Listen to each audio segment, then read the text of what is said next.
Đây đây, nó ở đây.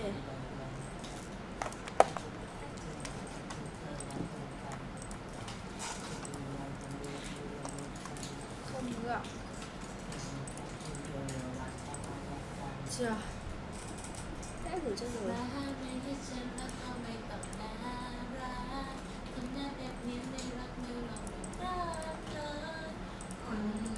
Chà bá.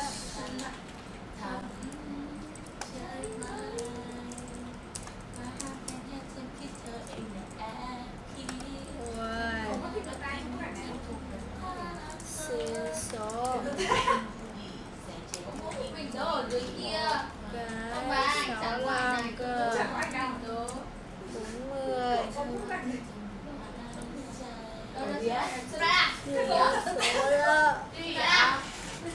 Tôi đọc gì ngờ thôi. Ok. Đáp vào. Tôi đáp vào. Cậu thích thì cậu tác thôi. Tớ bình thường. Vậy ô 2.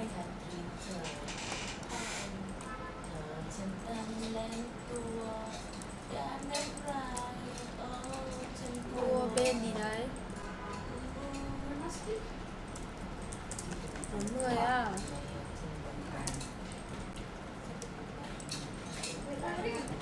Hả? Mai mang đi.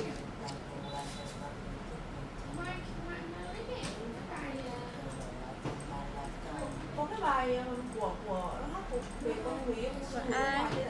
à, Tố cáo à? Minh Xu à? Nhiều ác lắm à? Đúng rồi, Minh Xu à? Trần Cảnh Quen. Cái gì? Bài gì? Bác ở đây. Kiểu ca tiếng Pháp ấy đúng không? Không dám cho ảnh này lên Facebook. Đâu ảnh này?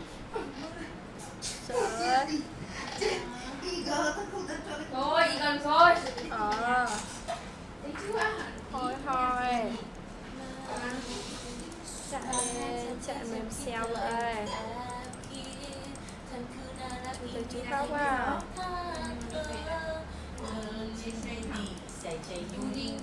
Đi te vậy. À. Dạ.